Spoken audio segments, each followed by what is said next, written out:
Good morning, good evening, good night, wherever you're watching this transmission. 'Tis I, Mike Martins. Welcome to another very special edition of the New Zealand Housing Deception Part 33,000.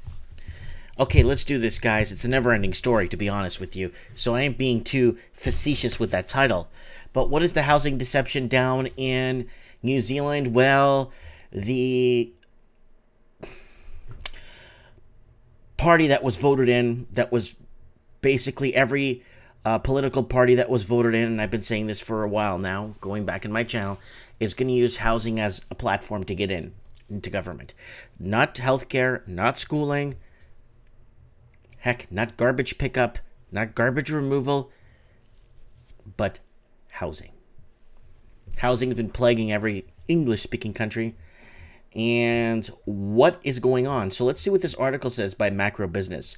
In the lead up to directly following on September 2017 New Zealand general election, we covered it here on our channel.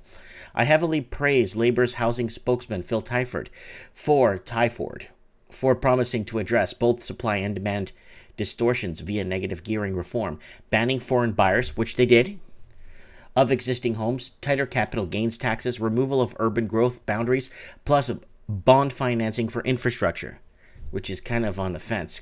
I don't know. I don't kind of support that, but that's okay. I also praised Labour's plan to reduce immigration by around a third, which would help to relieve the chronic housing and infrastructure pressures, especially around Auckland. As well as its plan to build 100,000, this is the thing, this is the promise, 100,000 public houses over a decade. So it's 10,000 houses a year through via Kiwi build. Since that time, I have grown increasingly frustrated by the apparent backsliding on a number of commitments. Last year, Immigration Minister Ian Lees-Galloway played down immigration cuts by claiming there was no target for an overall reduction in numbers. So they like massaging words, basically, is what they like to do, to calm citizens, investors, and to calm the peasants, if you want to say it that way. Housing Minister Phil Twyford also backslid on Labour's commitment to remove urban growth boundaries by force-feeding an intensification rather than focusing on key issues of lowering lot values and turn land prices. So we wouldn't be in this problem right now if New Zealand did more fabricating, more engineering, more building, more production, bigger production labor force, and increase their exports, because then people could just go ahead and buy any house they want. They don't have to go for affordable housing. They could just buy what they feel like and not be stuck in what they could only be allowed to get.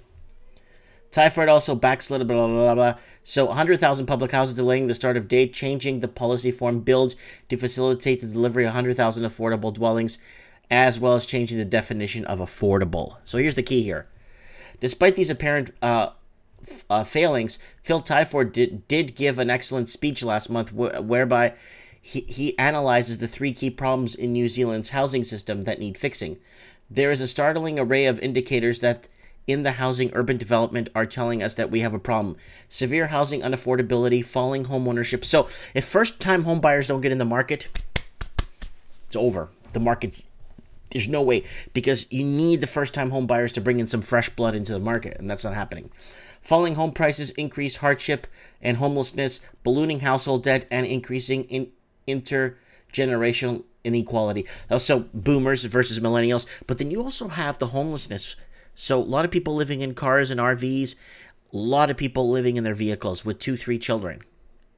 It's sad. If, in our view, there are three big challenges that have to be addressed. A broken system for financing infrastructure, a planning system based on urban contaminant, the failure of governments until now, both local and central, to actively work with private sector to enable urban growth and expansion. Let me update you on the progress we've made on each of these. First, infrastructure and funding and financing. I said before, our infrastructure funding and financing system is broken. Some of our high-growth councils, which provide most bulk infrastructure, have tapped out their balance sheets. Well, who's going to pay the capital? Who's going to pay for these deficits in these cities? Tell me. It's already with the mass exodus of people leaving Christchurch, New Zealand, Auckland, Welland, and leaving the bigger cities to smaller farm towns. People are going back to the farms.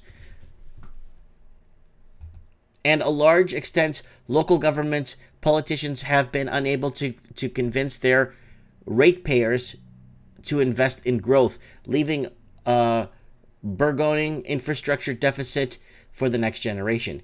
The unwillingness or inability to invest in infrastructure to support development stops cities growing. When a city cannot grow in response to demand, a pressure cooker effect is created, which is what is given Auckland some of the most expensive urban land and housing in the world relative to local incomes. Let's factor in the 67,000 empty apartments, dwellings there that are owned by foreign investors too. You got to take those into effect, because your equation, without the missing ingredient in the equation, you can't get a real answer, right? Our aim is to place a new system of funding and financing in the infrastructure from urban growth that will turn the tap for limited supply of investment finance for developers who are willing to take the commercial risk on a project. No one's going to take the commercial risk on a project. It's not going to work like that. It's got to be truly government funded from head to toe, and it's got to be without all the damn red tape. You know, you have to plan housing and housing ideas out and pre-plan everything, so you know what the electrical, the plumbing, what the framing. So you pre-build these homes in a factory somewhere, which you employ people, and then these houses get taken to site and assembled. That's the only way, is to mass produce building of homes. And above all, we want a system that is responsive to demand. So, okay, this way, if you do it the way I'm saying, then you already know what the electrical is going to cost you. You already know what the plumbing is going to cost you. You already know what everything's going to cost you before anything hits the ground. And you could prefabricate everything in a factory, and then you have all the designs, all the floor plans, all the plans ready to go. Everything's prefabbed, and everything gets shipped out. And with the big enough facility, one of those empty Walmarts or an empty Big W somewhere in New Zealand, you could start putting these things together to start actually laying way or paving way to a good housing affordability level, I guess, if that's what you want, if the government, if that's what they want, their intention is, right? The second challenge I identified was planning the system based on urban contaminant. The contaminant has acted to hobble vertical growth. The height and density of restrictions have stopped our cities growing up, preventing efficient land use, blocking the development of more affordable housing options like flats, terraces, townhouses, and apartments. Environment Minister David Parker and I are working on national direction of RMA that will set up clear parameters for council plan making incentive quality intensification. The aim is to encourage density done well, particularly around the rapid transit interchanges and corridors. It will also inject a significant increase in the quantum and development opportunities in the market. That's this vertical expansion. Now for the horizontal. The aim is to bring down the urban land prices by flooding the market with development opportunities. They've tried that supply and demand crap everywhere. It didn't work, because the more investors invest, the more empty homes there are, the less places there are to rent and live. We want to break the current market model, which seems to be planning systems and infrastructure, financing, logjam, creating an artificial scarcity of land. So they know that there's something wrong going on. Incremental relaxation of urban growth, boundary, and zoning changes simply drip feed small amounts of new land and new subdivisions into highly speculative market. The third challenge I identified was the failure of governments until now, both local and central, to actively work with the private sector to enable urban growth and expansion. That's the key right there. That's the key right there. Private sector working with public sector. It never works out. It just doesn't. Housing should be left for, you know, if there wasn't such an artificial inflation in our asset bubbles, if this asset bubble wasn't going nuts right now, We wouldn't be having this conversation right now, folks. But the amount of foreign money that was poured in, funneled in, whether it was laundered, whether it was illegally brought in, whether it was lied to get brought in, it's been crippling. It's been crippling. All the English-speaking countries, they're all under this yoke right now. And why? Because it's the safest place to park your money, and it's creating these phony asset bubbles. We're on a third, fourth phony asset bubble now. When is this going to come? When is this going to end? With so much government propping, it's taking this Frankenstein to the next level, and this Frankenstein is mad right now. This Frankenstein, how do we kill this Frankenstein? Our fourth or third phony asset bubble. We've created it. Government's created it. And the people buying into these markets have created it. The people that have been paying $2.7 million for a house that's realistically worth $230,000. So New Zealand is in a massive problem with all the meth testing of homes, black mold, phony black mold, and stuff that's been, you know, all these inconclusive tests that weren't done properly, and meth testing of homes, and people sleeping in cars, people being put up in hotels, families being put up in hotels.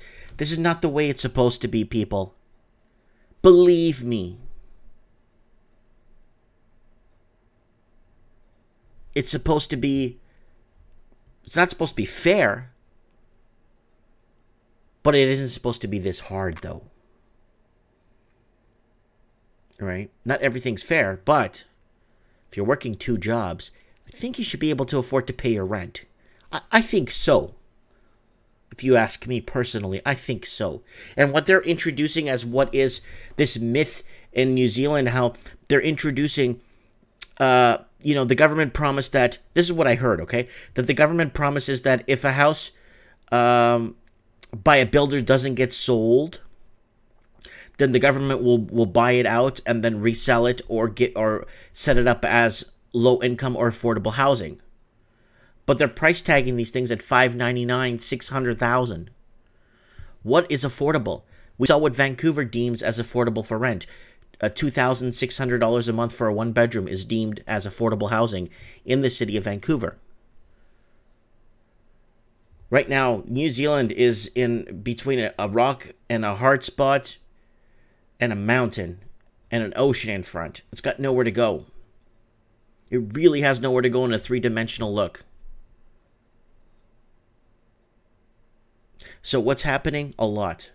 Now with their dairy, having a huge problem with their dairy farmers and being undercut. The farming industry is taking a huge whack. Everything you could ever think of is getting... everybody's being put in these positions they shouldn't be being put in. And remember back in the day, in the early 80s, where they said, oh, all you need to do is get yourself a good job and you could have a good life ahead of you and pay down bills and raise a family. Heck, people are getting the good jobs. They can't even pay down the bills, let alone get a place and start a family. Look, you could leave that at the door. That's not even going to happen. I'm not trying to ruin your dreams, but this is how it used to be. Back in the day, all you had to do was work and you'd have everything. Now, you work and what do? How do you get by? People worried about talking up at work or exercising their freedom of speech to better their lives or better their work ethic or better their work areas, they keep their mouths shut because they're 3 days away from being homeless. And that's how they got you.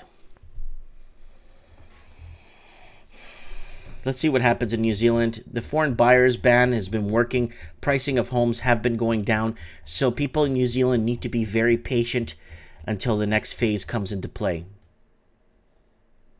Comment below. Let me know. Thank you, Macro Business, for putting this out.